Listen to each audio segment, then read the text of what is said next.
ஒரு வார்த்தை சும்மா ஒரு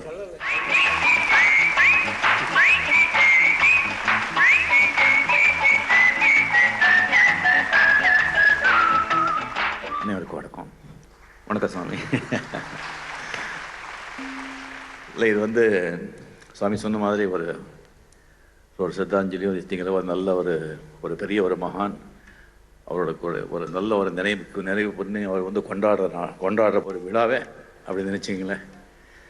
ஸோ சுவாமி வந்து இசை ஞானி அப்படின்னு சொன்னால் அமரர் எம்எஸ்வி அவர் இசை சுவாமி, இசை கடவுள், இசை சுவாமி. ஸோ அந்த கடவுளை பற்றி ஞானிகளுக்கு தான் தெரியும். ஞானிகள் தான் அதை கடவுளை உணர்ந்து அவர் தான் நம்மளை மாதிரி பாமர மக்களுக்கு அந்த கடவுளை பற்றி உணர்த்துவார். ஸோ இப்போ இந்த இசை ஞானி வந்துட்டு அந்த சுவாமியை பற்றி அந்த கடவுளை பற்றி சொல்லிகிட்ருக்காரு. இப்போ நான் வந்து பேசுகிற நல்லா இருக்காது.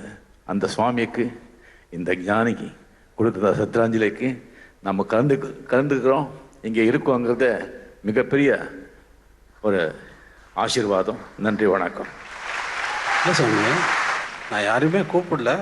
சினிமா உலகம் எவ்வளோ பெருசு, யார் வேணாலும் வரலாம். உங்களுக்கு மட்டும் எப்படி வரணும்னு தோணுச்சு? அதாவது ஒரு திறமைங்கிறது கடவுளை கொடுக்கறது. அது வந்து பெத்த தாய் தந்தை கூட கொடுக்கறது கிடையாது. அந்த திறமை வந்துட்டு அந்த பிராரப்தம்னு சொல்லுவாங்க. ஜென்ம ஜென்மமாக அந்த ஒரு சரஸ்வதி கட்டாட்சத்தோட இருக்கவங்களுக்கு தான் அந்த ஒரு திறமை வந்து அது கிடைக்கும். அது எம்எஸ்சியோருக்கு திறமை கிடைச்சது. பட் அந்த திறமைனால பணம் வரும், பேர் வரும், புகழ் வரும். அது வரும்போது தலைக்கால் நிற்காது. அந்த நான் பார்த்த லெவலில் ஒரு சின்ன ஒரு கடுகளவு கூட அந்த ஒரு தலைகணம் இல்லாமல் இருந்த ஒரு ஆள் வந்து ஒரு கடவுள் வந்து இசைக்கருடைய எம்எஸ்சி அவர்கள் தான். 1960s 70s வந்துட்டு எல்லா ஜாம்பவான்களும், நடிகர்லேருந்து டைரக்டர்ஸ்லேருந்து பாடகர்லேருந்து எல்லாமே, MGR sir, Sivaji sir, Balachandra sir,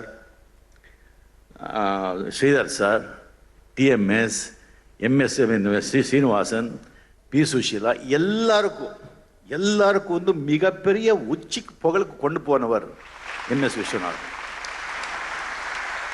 ராமனுக்கு ஹனுமார மாதிரி உதவி செஞ்சு அணில் மாதிரி வாழ்ந்து போயிட்டவங்க. அதுதான் எம்எஸ்வி. அவ்வளோ பெரிய ஒரு மகான் நான் இது வரைக்கும் நான் பார்த்ததில்லை, இனிமேல் யாரும் பார்க்க போகிறதில்லை. ஸோ அதுதான் எனக்கு வந்து இந்த நிகழ்ச்சியில் நான் கலந்துக்கணும். அதுவும் இசை ஞானி அவர்கள் எப்படி வந்து அவர் பாதிச்சிருக்காரு அப்படிங்கிறத அவரை பற்றி உங்களுக்கு தெரியும். உள்ளே இருக்கிறதா வெளியே வரும். யாருக்கும் எதுக்குமே அவர் கேர் பண்ணுறது கிடையாது, கேர் பண்ண வேண்டிய அவசியம் இல்லை.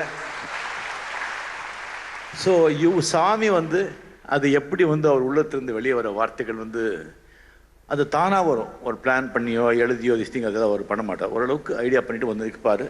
அதுக்கப்புறம் அந்த உணர்வுகள் என்ன வருதோ அது அப்படியே தானாக வந்து வருவார். அது சுவாமி வந்து என்ன சொல்கிறாங்க, அண்ட் அவருக்கு பிடிச்ச பாடல்கள் என்ன, அண்ட் அவருக்கு என்ன இன்ஸ்பிரேஷன், அது வந்து தெரிஞ்சுக்கத்தான் நான் இங்கே வந்து.